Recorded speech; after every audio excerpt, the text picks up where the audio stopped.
Fala galera, professor Daniel Sampaio aqui. Vamos resolver agora a questão 25 do vestibular URCA 2023.1. Questão 25, pessoal, diz o seguinte, ó: seja um ABC um triângulo, M ponto médio do lado AB, N ponto médio do lado BC e P ponto médio do lado AC. Sobre esse triângulo é correto afirmar que... Então, galera, a gente vai começar desenhando um triângulo, tá bom? Para a gente ter uma ideia melhor de como seria, de como estaria aí esses pontos médios aí que a questão nos deu. Então, desenhando aqui um triângulo, vou chamar esse vérticezinho aqui de cima de A, vou chamar esse vértice aqui de B e vou chamar o nosso terceiro vértice de C, tá bom? Tá aí o triângulo ABC. A questão diz o seguinte, ó: M é o ponto médio de AB. Então, se é o ponto médio, divide o lado AB ao meio, fica exatamente aqui na metade da distância, e o ponto M, o valor dele, né, as coordenadas dele é 3 e 1, as coordenadas analíticas, né, no plano cartesiano.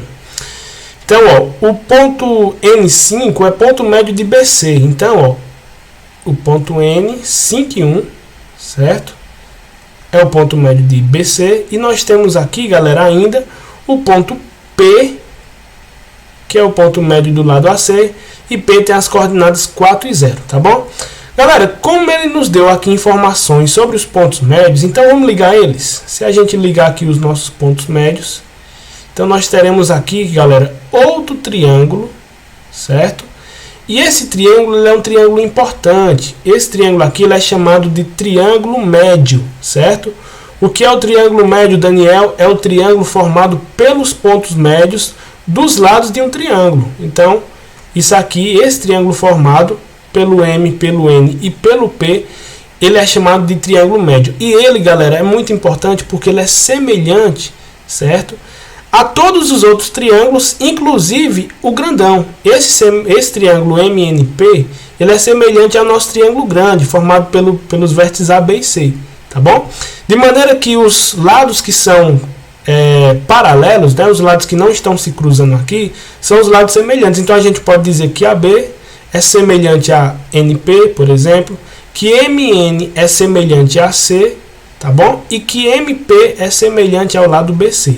Beleza? Muito bem, pessoal. Como ele nos deu, ó, essas informações aqui, né, dos pontos médios dos lados, então a gente pode calcular a distância entre esses pontos aqui, entre esses pontos médios, utilizando a nossa formulazinha lá da geometria analítica, a distância entre dois pontos. Então, galera, ó, vou até escrever aqui a fórmula para você. A distância entre dois pontos A e B, certo? Ficaria sendo o seguinte: a raiz quadrada de XA menos XB ao quadrado mais YA menos YB ao quadrado, tá bom? Essa aqui é a fórmula, isso aqui tudo dentro da raiz, beleza? Então, pessoal, recapitulada a fórmula, eu vou aplicar logo direto. Já mostrei para você como é que você encontra a distância entre dois pontos no plano cartesiano, pelas fórmulas lá da geometria analítica.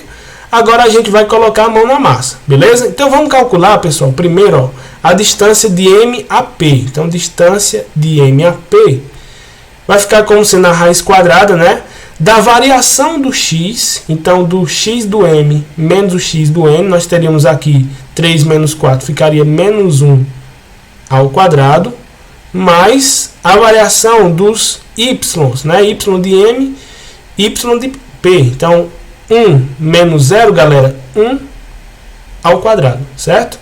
Logo, galera, essa distância vai ficar como sendo, ó, menos 1 ao quadrado dá 1, mais 1 ao quadrado também dá 1. 1 mais 1 aqui dentro vai ficar raiz de 2. Então, a distância, pessoal, entre o ponto M e o ponto P, você pode colocar até lá no seu triângulo, ó, essa distânciazinha aqui mede raiz de 2, tá bom? Vamos calcular agora, pessoal, a distância entre o ponto M e o ponto N do nosso triângulo, ponto M e o ponto N. Então, aplicando mais uma vez a fórmula, né, da distância entre dois pontos, fazendo aqui a variação dos x, 3 menos 5, galera, fica menos 2 ao quadrado, certo? Mais 1 menos 1 dá 0, então aqui você coloca só 0 ao quadrado. Logo, pessoal, essa distância vai ficar o seguinte, ó, raiz quadrada de menos 2 ao quadrado, que dá 4. 4 mais 0, pessoal, fica 4.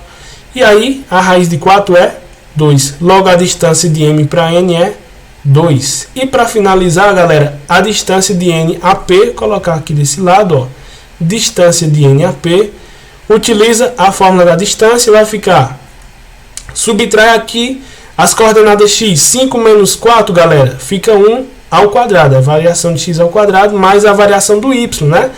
Galera, 1 menos 0 fica 1 também ao quadrado. Então, ó, 1 ao quadrado dá 1, mais 1 ao quadrado, 1 também, raiz de 2 aqui. Então, os lados, pessoal, do nosso triângulo verde ficou raiz de 2 e 2, né? Então, sabendo que o triângulo verde ele é semelhante ao nosso triângulo azul, né, nós poderíamos dizer o seguinte, ó, que o triângulo azul ele é um triângulo isósceles, né, com o maior lado sendo o lado AC, porque ele está oposto ao 2, que é o maior lado do triângulo verde, tá bom? O 2 é maior do que o raiz de 2. Então, seria um triângulo isósceles, do maior lado sendo AC. Então, ó, o maior lado AC é o que tem na letra E, beleza? Pessoal, espero que você tenha entendido. Um abraço e até a próxima questão. Valeu!